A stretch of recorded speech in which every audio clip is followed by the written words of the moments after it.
That's a hard act to follow. We have some applause just to get us back in the moment. Thank you.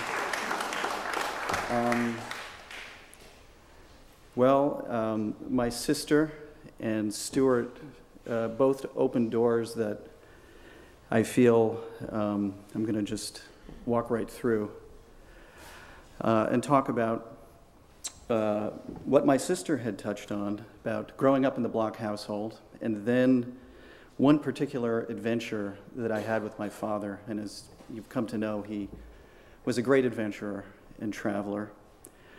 Of course, growing up in this household surrounded by music literally from the day we were brought home from the hospital was a wonderful thing. And I was just wondering how we would have turned out if he had only played more Mozart. Now, you're a psychologist. Has anyone studied the Alcon effect? Okay. Well, we're living examples, I guess. So I wanted to touch on Dad's practice routine because growing up as a child, it presented problems, shall we say. We entered his study on the threat of death. Sometimes when I answered the telephone and the call was for him, a real dilemma would ensue: to interrupt or not to interrupt. And I learned 3 basic survival skills very early on. 1, to determine if the caller was interruption worthy. God forbid it was the grocery store or something, 2, to know the repertoire well enough to hear the end of a phrase, a repeat, or an ending. 3, to knock and enter at the precise moment when when I would perceive he would be letting his guard down. So upon entering, I'd get up, I'd listen, I'd wait. Okay, boom, I would enter the study and I would get the famous Bloch single raised eyebrow, which is a look I've tried to work, put to good use in my kids, but they laugh. Okay. So I would be in his sights, the eyebrow would go up, but then he would lower his weapon and grumble something like, "Oh God," and then march to the phone, and in the process transform himself into Jimmy, really. And he'd sing into the receiver something like, "It's you," just kind of thing. And okay. So now, if you didn't get the "it's you," you weren't on his A list, and I took note of that, so that's right.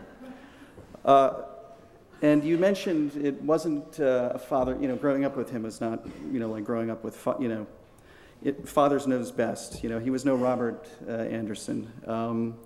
I think more like Gomez Adams. Now, he kept a bottle of absinthe in the back of the liquor cabinet, and this was back in the 60s when it was still illegal.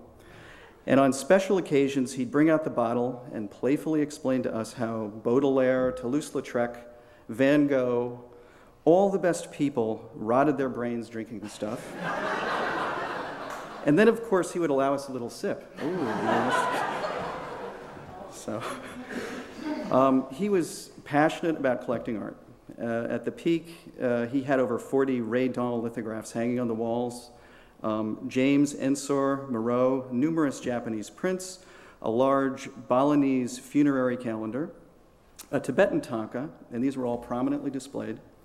The family Civil War swords hung over the fireplace, passed down through 3 generations of Bloch, once belonging to a great-uncle, Major Adolph Proskauer, who served in the 12th Alabama Regiment. One was the Major's personal sword, the other belonging to the Union officer who, legend has it, he cut down during the Battle of Gettysburg. And Dad told us that the reddish discoloration on the Major's sword was actually the blood of the Union officer. And I believed him for a long time. And then we figured out it may have been oxidation, but I like the blood better.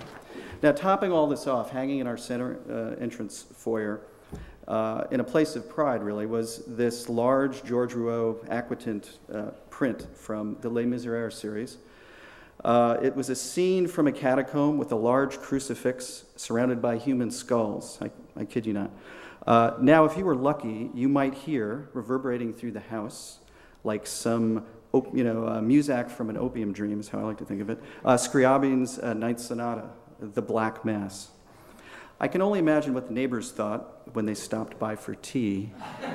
Unlike the Addams Family, however, it was a love fest. People came to see him. Neighbors would open their windows so they could hear him practice. He was a charmer, a local celebrity, and a dear friend to everyone, as we all know. And as you know, he was a great raconteur. And in that spirit, I want to share with you this one adventure we had, and Leslie touched on that. There's so many. I mean, when I sat down to think of one, I couldn't. I ended up with 10 pages of material. All good, and I can honestly say all cherished memories. I mean, there were some not so good times, but I still cherish those memories. So here goes. The cruise was a once-in-a-lifetime trip to the Indian Ocean.